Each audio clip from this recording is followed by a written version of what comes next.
বিকেল বিকেল রেডি হয়ে গেছি। ভেবেছিলাম একটু তাড়াতাড়ি রেডি হব, কিন্তু এত মেঘ ডাকছিল, তাই ভাবলাম একটু ওয়েট করে যাই, যদি না যেতে পারি। এই দেখো, গল্প করতে শুরু করে দিচ্ছি, এদিকে বলিনি কোথায় যাচ্ছি। আমরা যাচ্ছি স্প্ল্যানেডে। আজ আমি, মামুনি আর মাসি যাচ্ছি স্প্ল্যানেডে ঘুরতে। অনেক দিন ধরে ভাবছিলাম যাব, কিন্তু এত গরম পড়েছে, তাই যেতে ইচ্ছা করে না। আজকে মেঘলা মেঘলা করেছিল আর একটু ভালো হাওয়া বইছিল, তাই আমি, মা, মাসি ভাবলাম যে আজকেই স্প্ল্যানেডে যাওয়া যাক। তাই যাচ্ছি মেট্রো করে। কিন্তু আমাদের বাড়ি থেকে মেট্রো করে স্প্ল্যানেড যেতে বেশি সুবিধা হয় না। আমাদের বাবা বাসই ভালো। মেট্রো করে গেলে দুবার ট্রান্সপোর্ট চেঞ্জ করতে হয়, কিন্তু বাসে করে গেলে বাড়ির সামনে দিয়ে বাস যায়, স্প্ল্যানেডের সামনে নামিয়ে দেয়। আমরা যেখানে বসেছিলাম সামনেই দুটো বাচ্চা মেয়ে রিলস বানাচ্ছিল, দেখেও ভালো লাগে।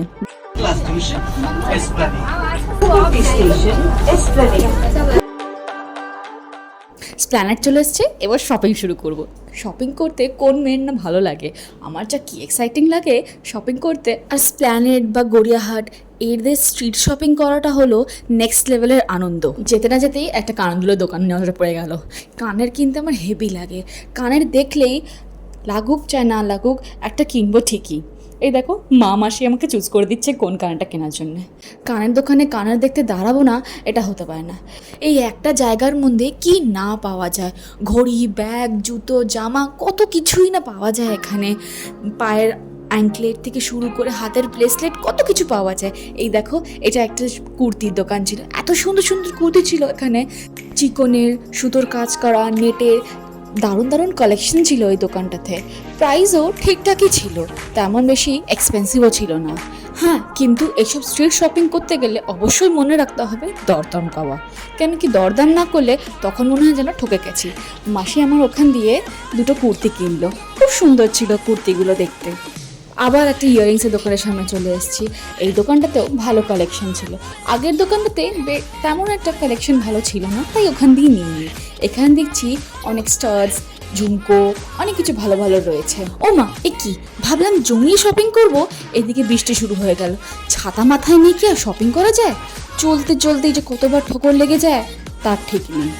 তাও এই বৃষ্টিতে শপিং করারও একটা আলাদাই মজা আছে। বৃষ্টিটা হয়ে আবার ভালোই হলো, একটু একটু যা গরম লাগছিল সেটাও কেটে গেল। ঠান্ডার মধ্যে বেশ ঘুরতেও ভালো লাগে। এই জায়গাটা এত নস্টালজিয়া। ছোটোবেলায় আমি আর পাপাই, মামুনি সবাই আসতাম, দিদিভাইয়ের সাথে আসতাম এখানে শপিং করতে, দারুণ লাগতো। আর পাশে কেএফসিতে খেতাম। অবশ্য বায়নাটা আমিই স্টার্ট করতাম।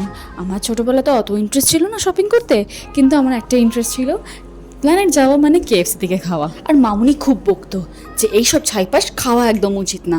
আর তেমনি পাপাই আমার, না না অল্পই খাবে তো, ঠিকই আছে, আমার পাপাই বলতো। যে স্পাইডারম্যানটাকে দেখছো, ছোটোবেলা ভাবতাম যে এতক্ষণ ধরে একই পজিশনে একই পশ্চারে কী করে একটা লোক ওখানে এত ওপরে দাঁড়িয়ে থাকতে পারে। আমি বুঝেই পারতাম না যে এটা একটা স্ট্যাচু। আর আমার দিদিভাই খালি আমার লেগ পুল করতো যে না, ও অনেকক্ষণ ধরে ওখানে দাঁড়িয়ে রয়েছে। এখানে এত জুতোর দোকান দেখলে মনে হয় যেন একটা জুতো কিনে নিই, কিন্তু এখান থেকে জুতো পরা মানে পায়ের অবস্থা খারাপ হয়ে যায়। এই ট্রাউজারগুলো নেব বলে দেখছিলাম, ভাবছিলাম ঘরে পরার জন্য বেশ ভালো, কিন্তু দরদাম যখন করতে শুরু করলাম বড্ড বেশি দাম বলছিল।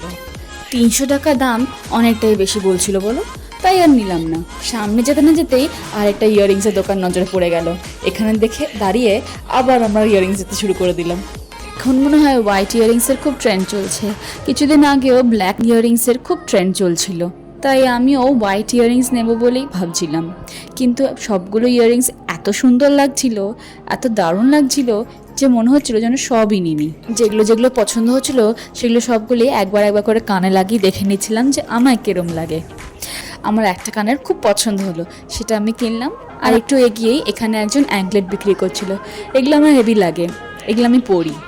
আমার আবার পায়ে নুপুর বা অ্যাঙ্কলেট করতে খুব ভালো লাগে।